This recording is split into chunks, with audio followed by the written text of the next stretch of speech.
अमित यार एक बात बता। मतलब कि ये तो समझ में आ गया कि लेट और कॉन्स के बीच में डिफरेंस क्या है। जैसे कि लेट से अपन वेरिएबल लेट कॉन्स दोनों से ही वेरिएबल को डिफाइन करते हैं, बट जब लेट से डिफाइन करते हैं तो हम उसकी वैल्यू को वापस से इनिशियलाइज कर सकते हैं, बट कॉन्स के अंदर वो केस नहीं है। बट एक और कीवर्ड है वेर कीवर्ड, और उससे भी हम क्या बोलते हैं, वेरिएबल को ही डिफाइन करते हैं। तो मतलब लेट और वेर के अंदर मतलब डिफरेंस क्या है, ये समझ में नहीं आया। मतलब अगर वेर है तो लेट की ज़रूरत ही कहाँ थी, ये बताएगा?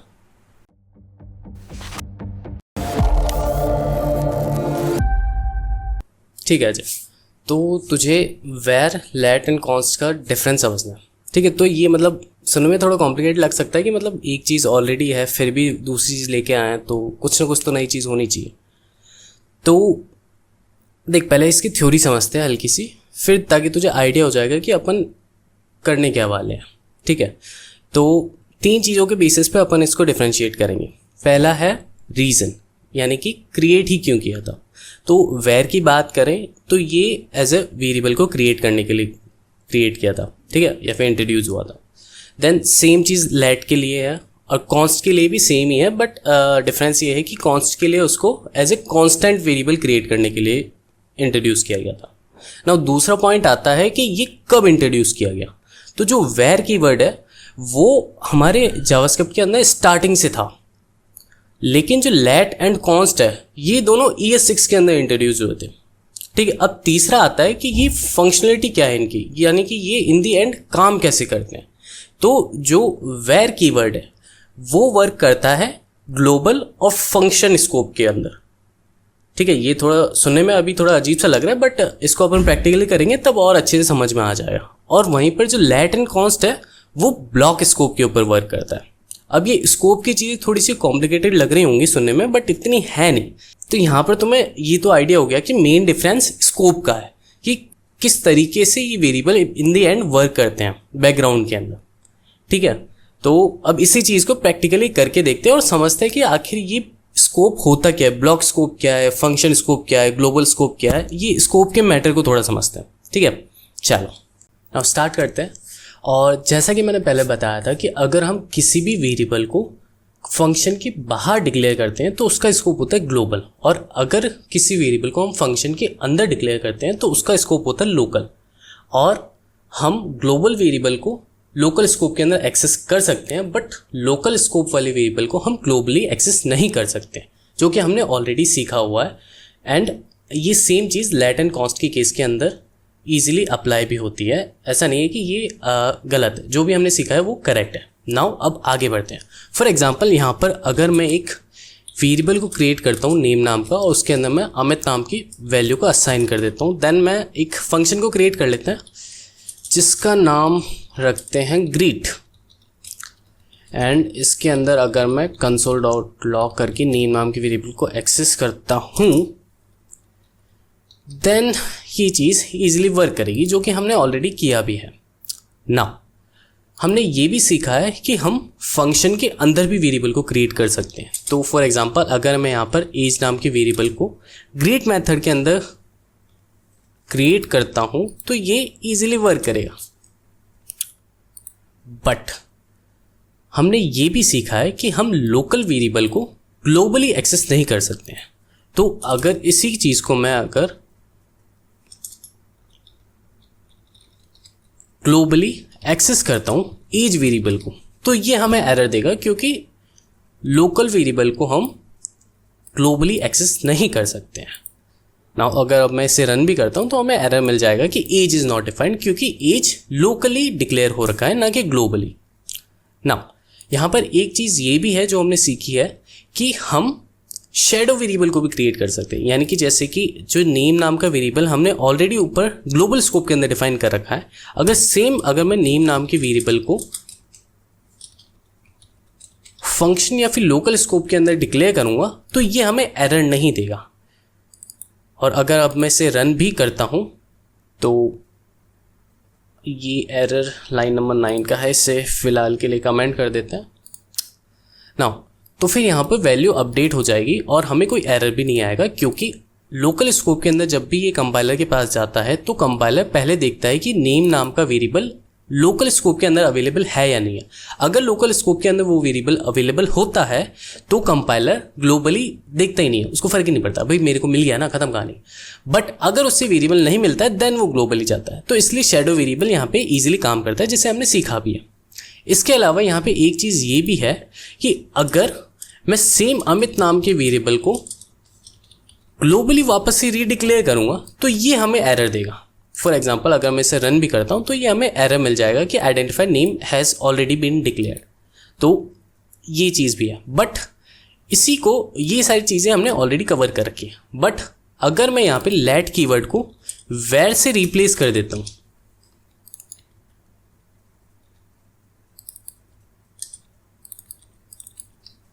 तो लगभग सारी चीज़ें वर्क करेंगी। बट तुमने एक चीज़ ऑब्जर्व की, यहाँ पर इस लाइन ने हमें एरर नहीं दिया जबकि हम यहाँ पे रीडिक्लेयर कर रहे हैं, जो कि एक तरीके का बग है। तो ये मेन डिफरेंस नहीं है, बट ये भी एक की पॉइंट है जिसे तुम ध्यान में रख सकते हो कि हम वेर की हेल्प से रीडिक्लेयर भी कर सकते हैं। बट इसकी हमें ज़रूरत कभी पड़ती नहीं है, क्योंकि एक्चुअली अगर हमें वैल्यू को अपडेट करना है तो हम सिंपली नेम लगा के उसके अंदर न्यू वैल्यू को असाइन कर सकते हैं। बट रीडिक्लेरेशन जो कि है वो एक बग ही है देन। बट ये चीज़ लेट के अंदर नहीं है जो कि ES6 के अंदर इंट्रोड्यूस हुआ था। बट मेन डिफरेंस ये नहीं है, मेन डिफरेंस है कि अगर अब हम यहाँ पर इफ स्टेटमेंट को ऐड करते हैं, फॉर एग्जांपल अगर नेम इक्वल टू अमित है तो सपोज उस केस के अंदर मैं कुछ हॉबीज़ को ऐड करना चाहता हूँ। सो यहाँ पर एक वेरिएबल को क्रिएट कर लेते हैं हॉबीज़, और उसके अंदर हम असाइन कर देते हैं स्पोर्ट्स और रीडिंग। एंड अगर मैं इसको कंसोल लॉग करता हूँ तो ये इजीली वर्क करेगा। सपोज अगर मैं इसे यहाँ पे रन भी करता हूँ तो यहाँ पे हमारी हॉबीज़ प्रिंट हो गई हैं। बट जैसा कि हमने देखा है कि जो वेर कीवर्ड होता है वो इन द एंड एक तो स्टार्टिंग से ही है, बट अगर मैं हॉबीज़ को यहाँ पर ग्लोबल स्कोप के अंदर एक्सेस करता हूँ तो ये हमें एरर नहीं देगा। जबकि मुझे हॉबीज एरे कब चाहिए, जब नेम केवल अमित हो। तो एक्चुअली में इन द एंड मुझे हॉबीज एरे केवल इसी ब्लॉक के अंदर चाहिए, इससे बाहर मुझे चाहिए ही नहीं। बट वेर कीवर्ड के साथ ये केस है कि जो भी कीवर्ड अगर फंक्शन के अंदर डिफाइंड नहीं है तो वेर कीवर्ड के लिए वो ग्लोबल स्कोप के अंदर डिफाइंड है, उससे फ़र्क ही नहीं पड़ता वो इफ स्टेटमेंट के अंदर या फॉर लूप के अंदर, उससे घंटा फ़र्क नहीं पड़ता। बट यही चीज़ अगर हम लेट कीवर्ड के साथ करते हैं और उसके बाद अगर हम इसे रन करते हैं तो हमें एरर देखने को मिलेगा लाइन नंबर 15 पे कि हॉबीज़ एरे डिफाइंड नहीं है, क्योंकि इसका स्कोप इफ स्टेटमेंट के अंदर है। ठीक है, अभी तुम्हें स्कोप का समझ में तो आया होगा, बट ये समझ में नहीं आया होगा कि स्कोप ब्लॉक स्कोप है क्या, है ना। तो जब भी लेट कीवर्ड के बारे में हम बात करते हैं तो लेट कीवर्ड को फ़र्क ही नहीं पड़ता कि तुम फंक्शन के अंदर डिक्लेयर कर रहे हो या कहाँ पे डिक्लेयर कर रहे हो। ब्लॉक की बाउंड्रीज होती हैं ये केवल ये कर्ली ब्रेसेस। तो जैसे कि ये कर्ली ब्रेसेस है तो ये इसकी बाउंड्रीज है लेट और कॉन्स्ट कीवर्ड के लिए। अगर तुमने लेट या कॉन्स्ट की हेल्प से किसी भी वेरिएबल को पर्टिकुलर ब्लॉक के अंदर डिक्लेयर किया है तो तुम उसे उस ब्लॉक से बाहर एक्सेस नहीं कर सकते हो। हाँ, ऑब्वियसली अगर तुम्हें हॉबीज़ एरेज कहीं और भी यूज़ में लेनी है तो तुम उसे ग्लोबली डिक्लेयर करके वहाँ से तुम उसे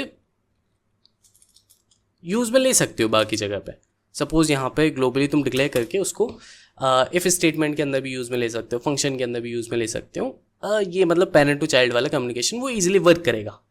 बट मेन कॉन्सेप्ट यही है कि ये जो कर्ली ब्रेसेस है वही है ब्लॉक स्कोप। बट अब इसका फ़ायदा क्या है? इसका फ़ायदा ये है कि ये हमें क्लीन कोड लिखने में हेल्प करता है सब, और हमारे इंटेंशंस को भी क्लीन रखता है। सपोज करो कि मेरे को केवल ये अमित के केस के अंदर ही हॉबीज़ को ऐड करना है, then why should I add this in the global scope. तो मुझे ये ग्लोबली ऐड करना ही नहीं है। बट वेर के अंदर ये होता है कि ये इसको ग्लोबली ट्रीट करता है, बट हमें वो चाहिए ही नहीं। तो एक तो हमारा इंटेंशन क्लियर हो जाता है, दूसरा है कई सारे बग से भी हम बच सकते हैं। इसीलिए वेर कीवर्ड को हमें मोस्टली अवॉइड ही करना है। अब क्वेश्चन ये आएगा कि अगर वेर कीवर्ड ज़रूरी है ही नहीं तो जावास्क्रिप्ट की टीम इसे हटा क्यों नहीं देती है? तो वो इसलिए नहीं हटा पाती है क्योंकि जो प्रीवियसली बिल्ड वेबसाइट्स हैं जो कि पुरानी जावास्क्रिप्ट की हेल्प से बनी हुई हैं, वहाँ पर वेर कीवर्ड यूज़ में आ रहा है। और अगर जावास्क्रिप्ट वेर कीवर्ड को हटा देगी देन वो सारी पिछली वेबसाइट्स क्रैश हो जाएंगी, और वो ऑब्वियसली जावास्क्रिप्ट की टीम नहीं चाहेगी, इसलिए वो वेर कीवर्ड को हटा नहीं सकती है। इसलिए उन्होंने न्यू कीवर्ड को इंट्रोड्यूस किया, लेट एंड कॉन्स्ट को, जिसको हम यूज़ में लेते हैं और उन्हें ही हम यूज़ में लेंगे। वेर को हम अवॉइड करेंगे क्योंकि वो वैसी बहुत बड़ी फीचर है उसके अंदर। नाउ अब नेक्स्ट चीज़ जो आती है वो ये है, मैं खुद भूल गया क्या है, कि अब तुम बोलोगी कि अगर कर्ली ब्रेसेस है तो फिर ऑब्जेक्ट भी हमारा एक ब्लॉक स्टेटमेंट हुआ। बट नहीं, ऑब्जेक्ट अलग चीज़ है, क्योंकि ऑब्जेक्ट तब क्रिएट होता है जब तुम जैसे कि कोई ऑब्जेक्ट क्रिएट कर लेते हैं पर्सन नाम का, जब तुम इक्वल टू साइन लगाते हो देन वो ऑब्जेक्ट बनता है, और उसके अंदर तुम केवल की वैल्यू पेयर्स के बेसिस पे ही डेटा डाल सकते हो। बट अगर तुम यहाँ पे अगर नेम नाम का कुछ क्रिएट भी करोगे तो वो इन द एंड वर्क नहीं करेगा, जो कि हमें ऑलरेडी एरर दे देगा, कि सिंटैक्स एरर दे देगा। तो ये चीज़ हमें ध्यान में रखनी है कि ऑब्जेक्ट अलग है एंड ब्लॉक अलग है। ब्लॉक केवल एक अर्ली बेसिस है, बट ये इक्वल टू साइन नहीं होना चाहिए। सपोज करो कि ये सिंपली ये भी एक ब्लॉक है। यहाँ पर अगर मैं let test equal to hello करके मैं इसको अगर प्रिंट करता हूँ तो ये इजीली वर्क करेगा। सपोज नाउ ये हेलो वर्क कर रहा है, बट अगर मैं इसे इस ब्लॉक के बाहर एक्सेस करूंगा टेस्ट, देन ये वर्क नहीं करेगा, क्योंकि इन द एंड ये कर्ली ब्रेसेस ही ब्लॉक है। ठीक है, तो आई होप तुम्हें ये क्लियर हो गया होगा कि ब्लॉक क्या है, फंक्शन स्कोप क्या है और ग्लोबल स्कोप क्या है। ठीक है, ये तीनों चीज क्लियर हो गई होंगे, और वेर लेट एंड कॉन्स्ट के बीच का डाउट भी थोड़ा बहुत क्लियर हो गया होगा। नहीं क्लियर हुआ हो तो बता देना, और भी अच्छे से क्लियर कर दूंगा। नाउ अब नेक्स्ट चीज आती है कि केवल इतना ही है क्या वेर के लिए? एक इंटरेस्टिंग चीज़ और भी है जिसको बोलते हैं होस्टिंग, जिसे हम नेक्स्ट वीडियो के अंदर कवर भी करेंगे। तो इस वीडियो को यहीं पर एंड करते हैं। वीडियो अच्छी लगी हो तो वीडियो को लाइक और शेयर करना, और अगर चैनल पर पहली बार आए हो और कंटेंट पसंद आया है तो चैनल को सब्सक्राइब करना मत भूलना। मिलते हैं नेक्स्ट वीडियो के अंदर, तब तक के लिए tata bye bye and thank you.